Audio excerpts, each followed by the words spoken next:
Welcome to the Sound and Marketing Podcast. I'm your host, Jeanna Isham, owner and founder of Dreamr Productions and Sound and Marketing Learning. I create, consult, and educate brands and individuals on the power of sound in marketing.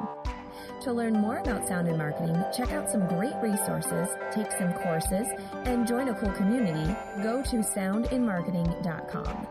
If you're a brand that needs help navigating the sound space through research and/or a consultancy, or you're looking to create sonic branding, go to dreamrproductions.com. That's DREAMR Productions.com. And let's chat. Now onto the show. For this season, I wanted to focus on definitions because if you don't fully understand the industry, it's harder to navigate it and harder to ultimately succeed. And that's why every episode will start with what is.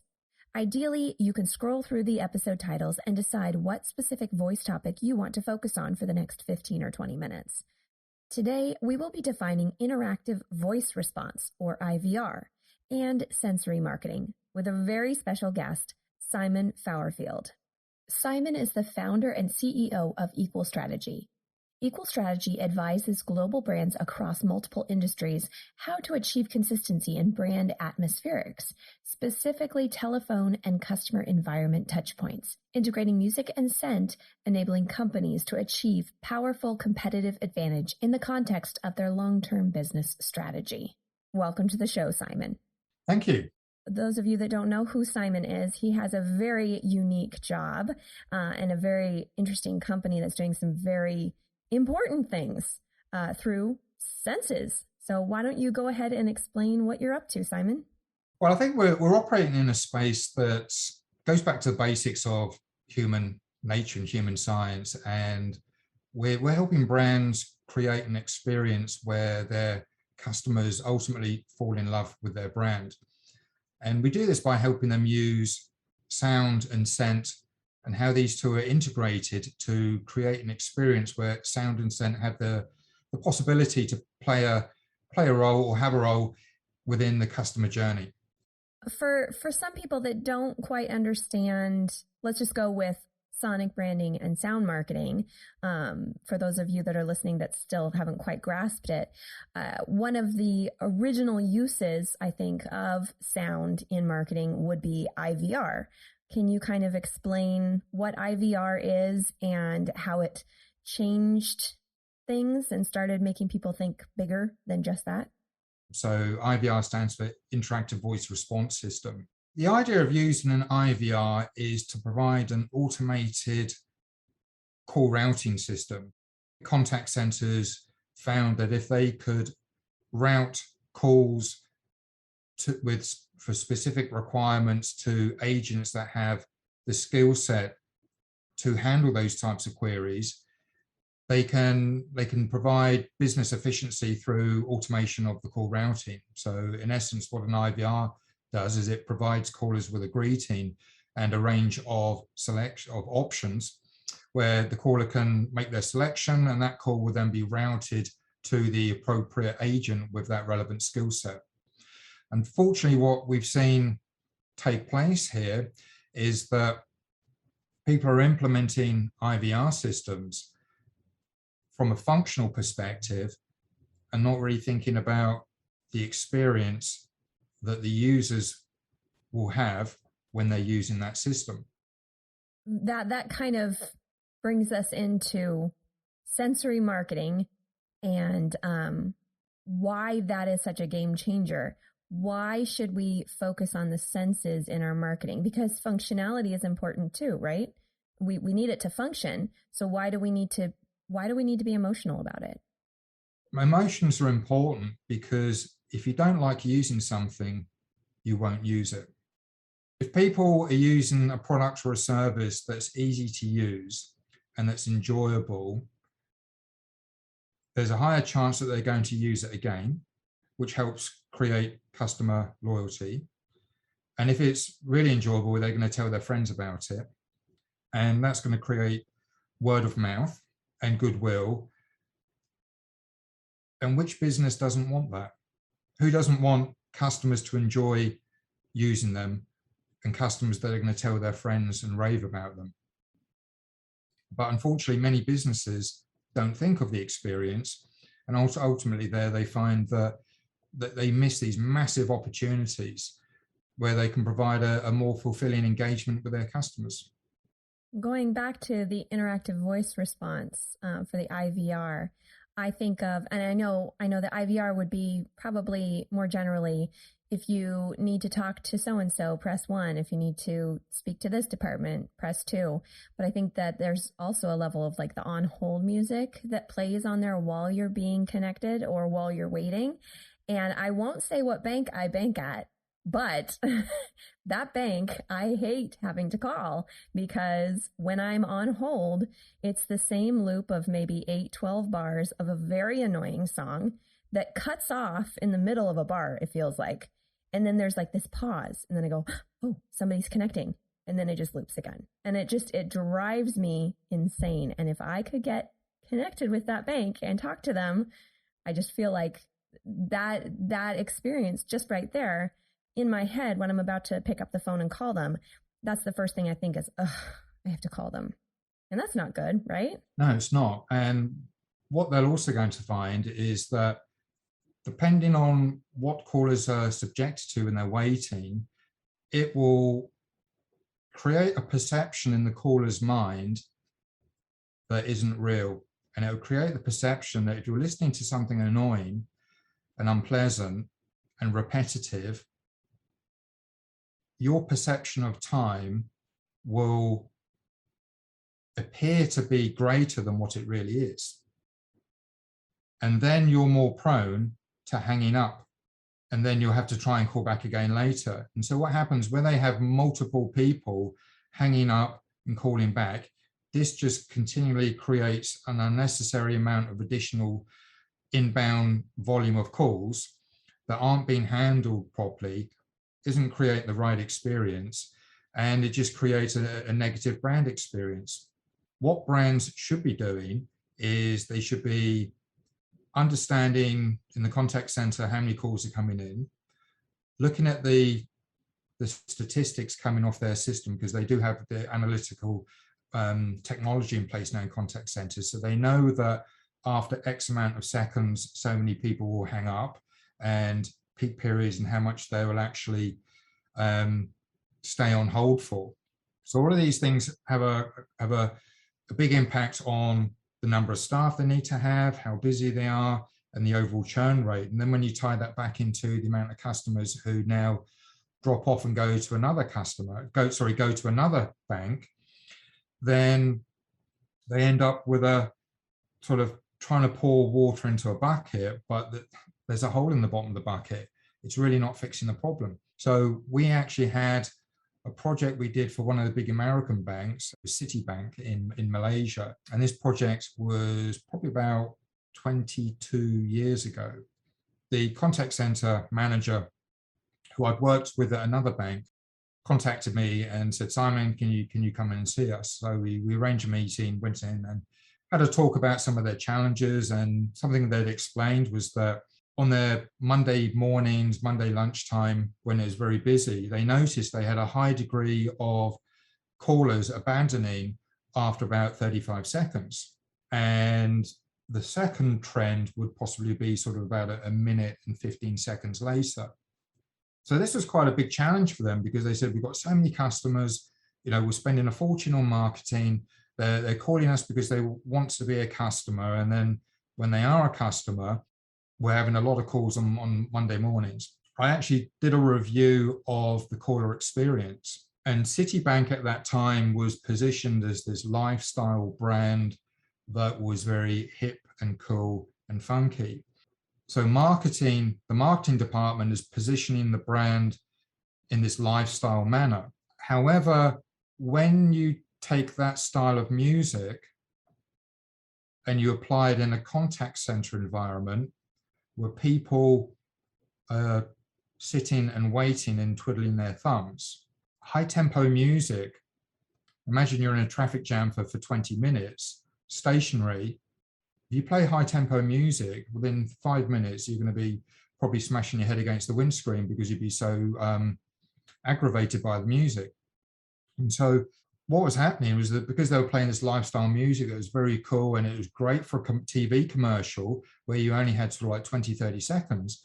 But when you're subjected to that music and it's on that repetitive loop, and it can end up being for minutes, that people are just going crazy and hanging up the call. I explained this and the psychology of this and the whole human science aspect of it. And I said, look, what I propose we do, let's put in some music that's got a low tempo. So it's going to have it's going to create and influence a relaxed state of mind. And when you're more relaxed, you have greater patience. And also your perception of time actually will change where you think you've been on hold for less than what you really have been on hold. And so when we implemented this, we found that where they had that high abandonment call rate, sort of 30, 45 seconds, that had actually shifted about another 30, 40 seconds later in time. This helps them a lot with their customer satisfaction index figures in the contact center because people were being more patient, prepared to wait longer. And we achieved that just by putting the right appropriate music in there.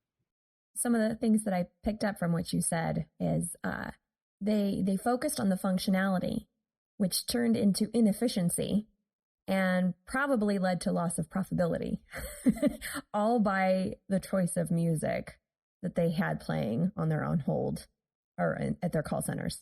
Well, that's it. If you think you have a contact center, so whether it's 1 or 10, 15,000 calls a day, which is that was in Malaysia at that time.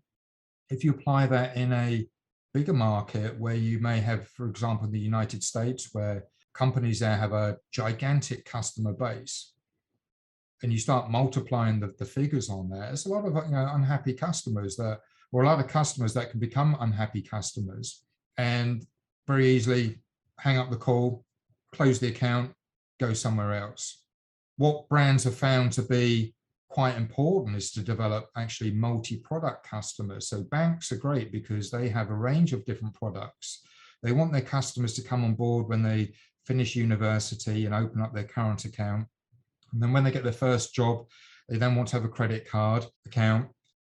Then they're going to want to buy their first car, so they're going to get a car loan.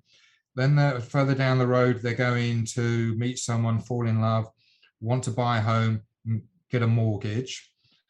Whilst that's all going on, they're going to start thinking of their retirement plan, plus insurance policies. So banks are really sort of not just trying to have customers using a credit card, but they're trying to develop them into what we call multi-product customers, where everything financially is then with one bank, because then it's cheaper to service them, cheaper to acquire them, and the bank's profitability increases because of that. However, when you're having an awful telephone experience and emotionally you disconnect from the brand and you go, right, I've had enough, that's a lot of potential revenue that's going elsewhere. And very, very few businesses are actually looking at that bigger picture, because I think the KPIs that we see taking place in businesses now are very short term. They want to increase their market share by the credit cards. Everything is very much driven, we've seen now, on short-term business strategy, not long-term. And I think that's all part of why the whole branding element of the experiences are not being given that consideration that they really should be. Because if people can have a better experience and they're more connected with the brand, their emotions will overall logic and they will stay with that brand for a longer period of time. But people are very much focused on these short-term gains and not really looking at the bigger picture, because branding, it's a long-term game. And I think when you look at the top 10 most valuable brands in the world, when you think, McDonald's, Coca-Cola, Disney, they've been in there for decades since this has been tracked. And why are they in there? And these are some of these brands are over 100 years old. They're not built and achieved literally just overnight, but it takes time. And it's about playing the bigger picture and the long game and not just focusing on these short-term gains. So this is part of the challenge that we see taking place with businesses and branding not being given that attention that it should be, because people also are jumping jobs more quickly. People are going in, they want to create quick wins, they want to show that they were the right person. Short-term gains tend to be overruling long-term strategy. The short-term strategies have their places for sure, but when you're looking at something like branding, that's equity, that's investment. That's not something that you necessarily would see right away. However, I was just reading about Aflac, and it's an insurance company in the US. I don't know if it's everywhere, but Aflac, and their mascot is a duck. It's just a silly little duck, and it just says Aflac. Right. And I consider that sonic branding. I consider that their logo. And they incorporated it, I believe, in 2000, and they did a measurement between 2000 and 2014 of their brand recognition. And they went from 14% brand recognition in 2000 to like 87 or 93% in 2014. And yes, that's 14 years, but you know, in the grand scheme of things, that's pretty quick. I mean, there was more things, but they came up with some really good commercial campaigns and stuff. But having that duck come in there that had nothing to do with insurance whatsoever, all he had to do was like walk on screen and say Aflac. It didn't even matter what the commercial was, but it just tied everything together. And that was a moment of brand equity. Like they took a chance, they put a duck in there for whatever reason. I don't know the backstory for that one, but they increased their brand recognition by, I don't know, like 80%, 70%, something like that. That's incredible. I mean, adding a duck to the whole brand experience, it humanizes what's generally perceived as a boring product, and it adds some life to it, adds some humor. It's something that it isn't offensive, and ultimately what that does, it adds a cuteness. It's memorable, it's interesting. Now, yes, if you had the duck who was on repeat on a loop when you're on hold, yes, that would have a negative effect. But when that's inserted at certain key points, that'll put a smile on people's face, and that will be memorable. And this is really sort of what brand building's all about. It is creating these moments that people connect with the brand. It touches their emotions, it makes them smile, and it's memorable.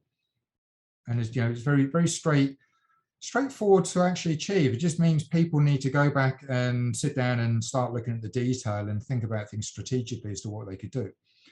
I mean, some of the examples of the earlier sonic branding, for example, when people used to turn on a Windows computer, there'd be the Windows startup tone.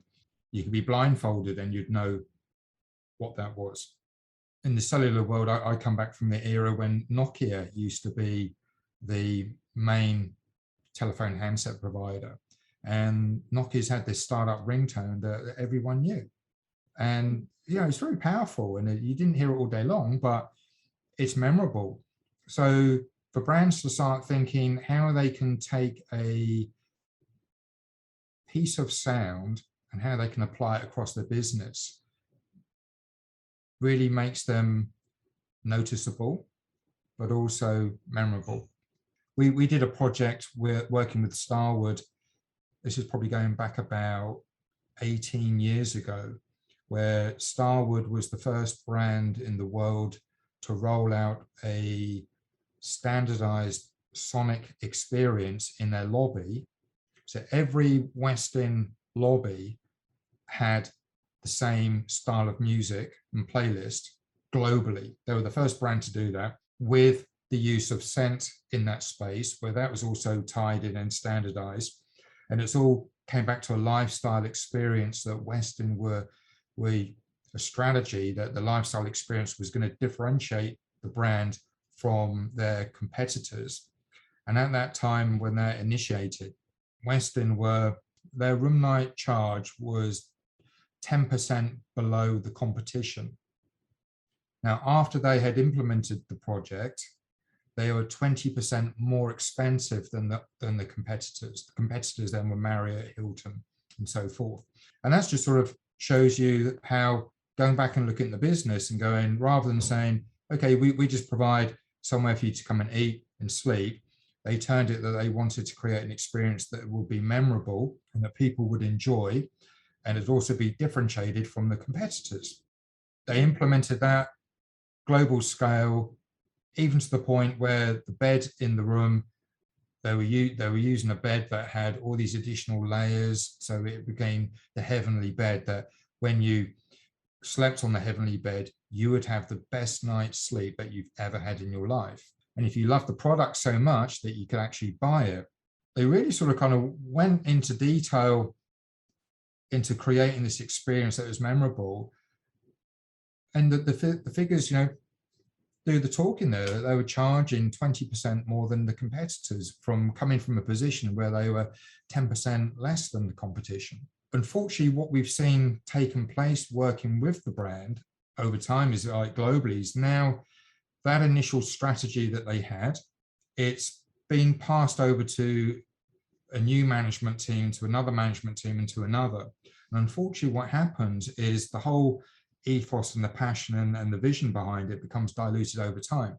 And so now you end up with an experience that checks the boxes from a functional aspect, but does it really address and create that emotional experience that it did before? And that's where I see brands over time sometimes taking their eye off the ball and letting things slip, because they have a great strategy to start off with, but really to maximize it, you need to keep it locked in and maintained all the way through. And not just for 1 year or 2 years or 3 years, but if you can do that for 10, 15, 20 years or more, then you build phenomenal brand equity. Value of branding, a lot of finance people don't really want to put it on the balance sheet and argue about it. But I think something we've seen going through this pandemic is there are a lot of businesses, a lot of brands, big global brands, that have really compromised on the brand experience, because obviously they're desperate for the business to try to keep the business afloat. But at the same time, they've cannibalized what the brand stands for. We're creatures of habit. So where we've been somewhere in the past and we've had this amazing experience, when you go there, when you visit them again, if that experience isn't on par or better than the previous experience, you walk away feeling distraught, disappointed. I'm not going there again, because look, it's awful. I had this memory that when I went there, it was like this and it was amazing, but now I go there and it was awful. So are you going to travel there again? Are you going to tell your friends about it? No, you won't. And if you do tell your friends about it, is it going to be a positive comment or negative? And so really, what is the true value or the true cost of what is taking place today?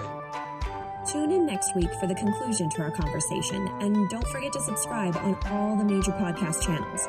Share with friends, follow, and rate it. Spread the word, because, well, more people should know about this stuff. I know you know that now. For any other inquiries, you can find me at Dreamr Productions. That's DREAMR Productions.com or soundinmarketing.com.